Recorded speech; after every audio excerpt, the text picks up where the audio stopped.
Hello and welcome to the show. So last week we had the Ford GT40 against the Ferrari 330p4, and as much as I love the Ford, it sadly kind of lost the battle a little bit. So we're going to give it a chance to redeem itself. Now, the Ford GT40 is getting on for 50 years old. However, 50 years ago it was one of the sort of fastest race cars there was around. However, technology has moved on quite a lot since then, so can the GT40 still keep up with sort of regular four-door saloon cars that can be driven on the road? Admittedly, the ones we are using are slightly quick versions. Slightly faster. Yeah, just a little bit faster than the cars you see regularly. For this challenge, we are going to use the Maple Valley Raceway. Now, we are only going to do 2 flying laps with each car. The reason for this is purely time, because there are quite a few cars to get through, and it's a relatively long lap. So yeah, we're going to do 2 flying laps. If we all do the same, it all keeps things even. And this is Daniel with his first car. Yes, I brought the Aston Martin Rapide, and I was expecting this to be brilliant and just amazing and fantastic in every way. But it wasn't. For some reason, I don't know what it was, whether it's the fact that it was, you know, longer or it's been made more of a Grand Tourer, but for some reason it just wasn't like a normal Aston should drive like. When you drive the Aston Martin DB9 or the DBS, and it's a really, really really nice car to drive, but this just wasn't for some reason. Going from a slightly disappointing Aston to a very surprising Cadillac. This is the CTS-V. I think this is the latest model one. This is actually the most powerful car we had here at 556 horsepower. It's only slightly more powerful than the M5, but still, that is an awful lot of power when you put it in a four-door saloon car. And the most amazing thing is it can put this power down on the road, and it's really good handling.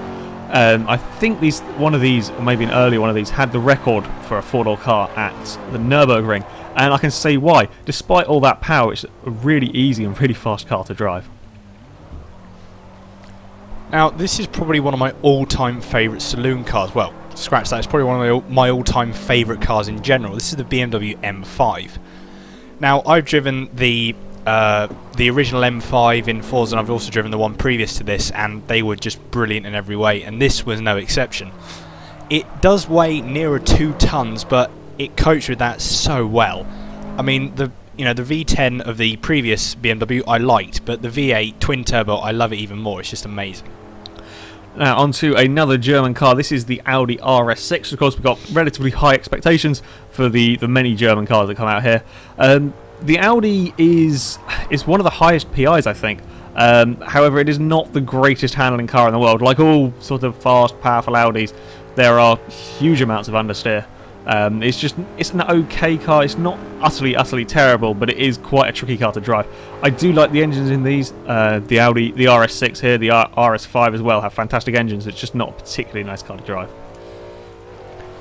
Now, this is probably the most disappointing car of the entire afternoon. This is the Jaguar XFR.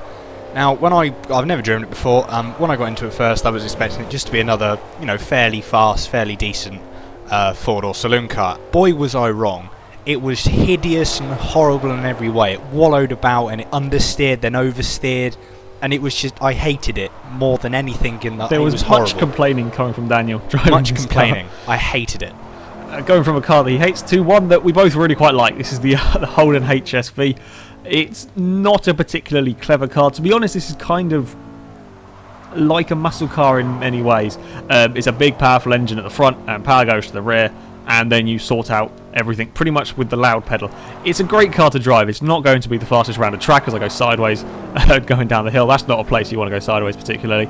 It's huge amounts of fun to drive. It isn't going to be the quickest car here, but I still love it anyway. It looks quite good. It sounds phenomenal, and yeah.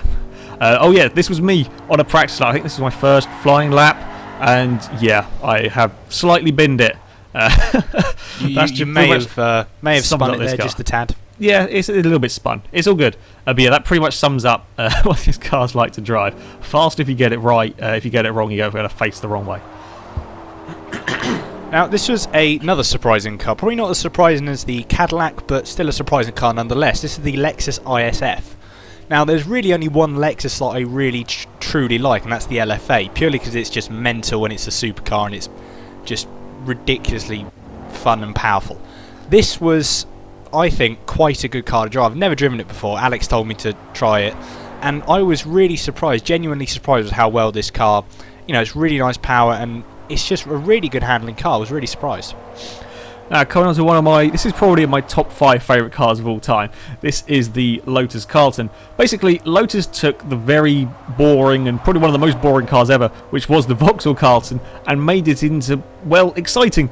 It was anyway, for a long time, the fastest four-door saloon car. It was about 170, a bit over 170, I think, miles an hour, and that's really quite quick. It is the least powerful car we have here. It's about 370 horsepower, I think, but still... It's put up a good show. It's actually not that bad handling either.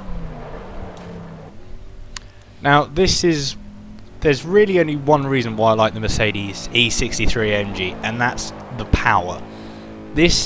I know it's not the most powerful car here, not the most powerful car by a long way, but it's the way it delivers its power. It's just never ending. I think you drove this as well, Alex, and the power is just insane. Yeah, it's a fantastic engine in one of these. It sounds great. It is a big, heavy car. It's one of the longest cars. It's not the best handling car in the world. Yeah, not the best handling car in the world by far, but really just insanely powerful. Up next we have possibly the most hideous car. We have a Porsche Panamera in a horrible browny goldy, yeah. I don't actually hate the Panamera as much as Daniel does. I don't know, it's not a good looking car by any means, but I don't particularly hate it. I was expecting this one to be pretty quick as well. It is, after all, a Porsche. I was a little bit disappointed by the handling. I mean, it's not terrible. It's not as bad as the Audi or even the Jag. But it's just not... It's not like a 911. It's just, yeah, not quite as good as I'd like. Now, this is another fantastic car that I love so much. Maserati Quattroporte. This, I don't know, it's just...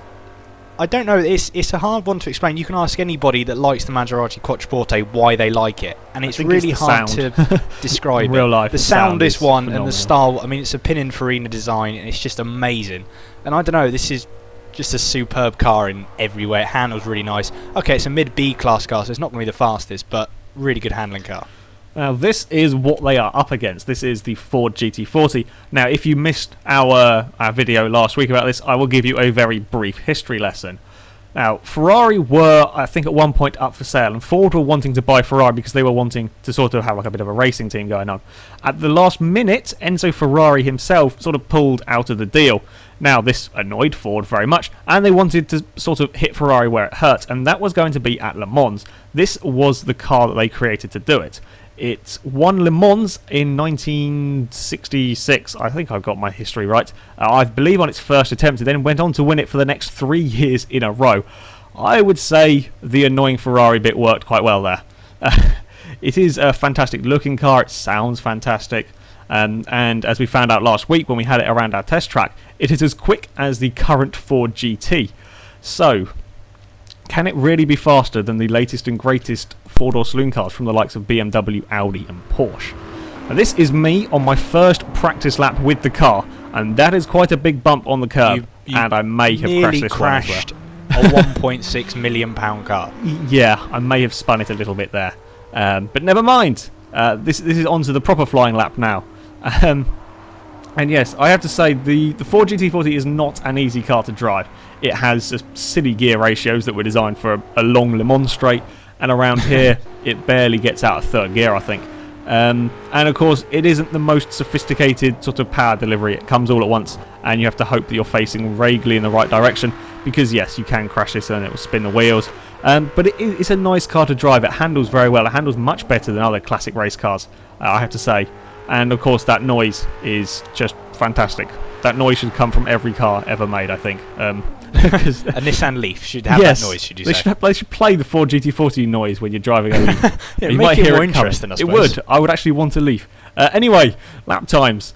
The BMW M5, unsurprisingly, is the fastest car here by quite a bit, actually. By far. The Cadillac CTS-V and the Lexus actually were quite some surprising lap times from them two there. And Maserati and Lotus Carlton were both pretty good, considering they're only kind of high-ish B class. I mean, the Maserati's up there almost with the Aston Martin. Yeah, that really surprised with that, actually. However... And the Jag was terrible. Yes, Jaguar is terrible. The Ford GT40 did a lap time of 1:44.3. That's pretty damn quick, I have to say. And it's impressive for a 50-year-old car. Yeah, it's not bad. It's not quite a second quicker than the M5. But yeah, that is really quite impressive.